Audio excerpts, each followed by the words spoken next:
Welcome everyone. बता दूं guys, कुछ दिनों से स्टेट बैंक ऑफ इंडिया के साथ साथ अन्य सभी बैंकों के ग्राहकों का आधार की मदद से कैश की निकासी अपने अकाउंट से सीएसपी में नहीं हो रही है और ये प्रॉब्लम सभी ग्राहकों को एनपीसीआई के नए नियम लाने के कारण हो रही है। ये नियम एनपीसीआई को इसलिए भी लागू करना पड़ा क्योंकि एनपीसीआई को ये कंप्लेंट बार बार जा रही थी कि बहुत सारे ग्राहकों के अकाउंट ऐसे हैं जिनके अकाउंट के साथ दूसरे व्यक्ति का आधार लिंक हो गया है, जिनके कारण इस प्रकार के अकाउंट से दूसरे व्यक्ति द्वारा आधार से कैश की निकासी कर ली जा रही थी। अब एनपीसीआई के नए नियम के अनुसार सभी बैंकों के ग्राहकों को अपने अपने बैंकों में आधार इनेबल्ड पेमेंट सिस्टम यानी कि एईपीएस को इनेबल करना होगा, तभी एक बार फिर से अपने अपने अकाउंट से आधार की मदद से सीएसपी में कैश की निकासी कर पाएंगे। आधार इनेबल्ड पेमेंट सिस्टम को लागू करने के लिए इस फॉर्म को फिलअप करना होगा। तो गाइज, इस फॉर्म को कैसे फिलअप करेंगे, इसमें क्या क्या डॉक्यूमेंट लगने वाले हैं और बैंक में इसका क्या प्रोसेस होगा, आइए जानते हैं गाइज। तो गाइज, सबसे पहले हम आधार इनेबल पेमेंट सिस्टम का ये फॉर्म फिलअप करना सीखेंगे। फिलअप करने से पहले मैं इस फॉर्म को एक बार दिखाना चाहूँगा। ये देख सकते हैं गाइज, कुछ इस प्रकार का ये आधार इनेबल पेमेंट सिस्टम का फॉर्म है और इस फॉर्म का दूसरा पार्ट कुछ इस प्रकार का होता है, देख सकते हैं। तो सबसे पहले इस फॉर्म को फिलअप करना सीखेंगे, फिर आगे के प्रोसेस को जानेंगे गाइज। इस फॉर्म को फिलअप करने के क्रम में सबसे पहले आप यहाँ पर देखेंगे अकाउंट नंबर लिखना है। जिस भी अकाउंट के साथ आपको आधार इनेबल पेमेंट सिस्टम इनेबल करना है उस अकाउंट का यहाँ पर नंबर लिखेंगे। यहाँ पर अकाउंट नंबर लिखने के बाद इस अकाउंट का कस्टमर नेम क्या है यहाँ पर लिखेंगे, यानी कि इस अकाउंट का अकाउंट होल्डर नेम यहाँ पर लिखेंगे गाइज। फिर जिस भी ब्रांच में आपका अकाउंट हो उस ब्रांच का यहाँ पर नेम लिखेंगे। फिर सबमिट करने की यहाँ पर तारीख को लिखेंगे। आगे आप यहाँ पर कुछ इंस्ट्रक्शन लिखा देख पाएंगे गाइज, जिस इंस्ट्रक्शन के अनुसार कहा गया है कि जो भी यहाँ पर सेविंग अकाउंट दिया गया है उस अकाउंट के साथ अपने एईपीएस का न्यू रजिस्ट्रेशन या मॉडिफिकेशन या डी रजिस्ट्रेशन करना चाहते हैं तो करवा सकते हैं गाइज।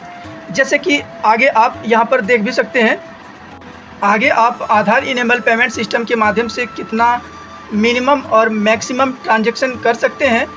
यहाँ पर परमिसिबल लिमिट दिया गया है गाइज, जहाँ पर आप ऑनेस्ट ट्रांजैक्शन में मिनिमम 50 रुपीज़ और मैक्सिमम 30,000 कर सकते हैं और वहीं पर ऑफर्स ट्रांजैक्शन में मिनिमम 50 रुपीज़ और मैक्सिमम 10,000 कर सकते हैं गाइज। बता दूं गाइज, ऑनेस्ट ट्रांजैक्शन उस ट्रांजैक्शन को कहा जाता है जिसमें कि जिस बैंक में आपका अकाउंट हो उसी बैंक के सीएसपी से आप 50 रुपीज़ मिनिमम और मैक्सिमम 30,000 रुपीज़ ट्रांजैक्शन कर सकते हैं गाइज। और ऑफर्स ट्रांजैक्शन का मतलब होता है जैसे कि आपका एसबीआई का अकाउंट है और अगर दूसरे बैंक के सीएसपी से आप एईपीएस ट्रांजैक्शन करते हैं तो आपको मिनिमम 50 रुपीज़ और मैक्सिमम 10,000 ही निकासी कर पाएंगे गाइज। आगे आपको बता दूं गाइज, यदि आप एईपीएस को पहली बार रजिस्टर्ड कर रहे हैं तो यहाँ पर टिक करेंगे और आप ऑनर्स और ऑफर्स में कितना मैक्सिमम लिमिट रखना चाहते हैं ट्रांजैक्शन का वो यहाँ पर लिखना है। जैसे मैं यहाँ पर पहली बार एईपीएस को रजिस्टर्ड कर रहा हूँ तो इस पर टिक करूँगा। और न्यू रजिस्ट्रेशन में यदि आप चाहते हैं कि मैं केवल ऑनर्स ट्रांजैक्शन करूँ तो आप ऑनेस्ट ट्रांजैक्शन भी कर सकते हैं गाइज। आपका अकाउंट एसबीआई में है और एसबीआई के ही सीएसपी से यदि सिर्फ आप ट्रांजैक्शन करना चाहते हैं तो यहाँ पर टिक करेंगे और फिर इसका लिमिट आप कितना रखना चाहते हैं यहाँ पर लिख देंगे।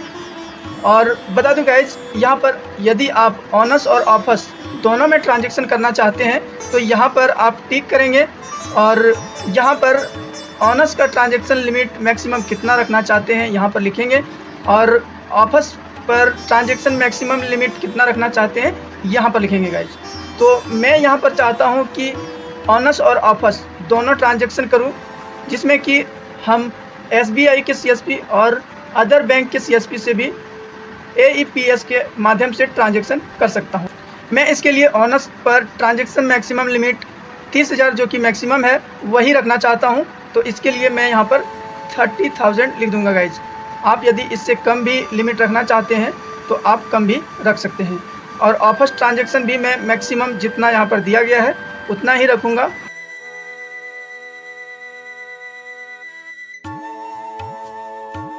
आप जितना चाहेंगे वहाँ पर रख सकते हैं। मैं यहाँ पर जो ऑफर्स का मैक्सिमम ट्रांजैक्शन है 10,000 वो मैं रख लिया है। फिर आगे यहाँ पर बी नंबर ऑप्शन दिया गया है गाइज, यदि आपका पहले से ही AEPS रजिस्टर्ड है और आप उसमें मॉडिफिकेशन या लिमिट को चेंज करना चाहते हैं तो यहाँ पर आप इसको कर सकते हैं। मुझे यहाँ पर न्यू रजिस्ट्रेशन करना था तो मैंने यहाँ पर इस पर टिक कर दिया है। यदि आपको मॉडिफिकेशन करना हो आपके ऑनर्स या ऑफर्स ट्रांजैक्शन लिमिट में तो यहाँ पर टिक करेंगे और उसका यहाँ पर ट्रांजैक्शन का मैक्सिमम लिमिट लिख देंगे गाइज। आगे यहाँ पर देख सकते हैं तीसरे नंबर ऑप्शन में यहाँ पर लिखा गया है डी रजिस्ट्रेशन। तो बता दूं गाइज, यदि आपका पहले से AEPS रजिस्टर्ड है और उसे अब आप चाहते हैं कि मैं डी रजिस्टर्ड कराऊँ तो आप यहाँ पर टिक करके डी रजिस्टर्ड कर सकते हैं।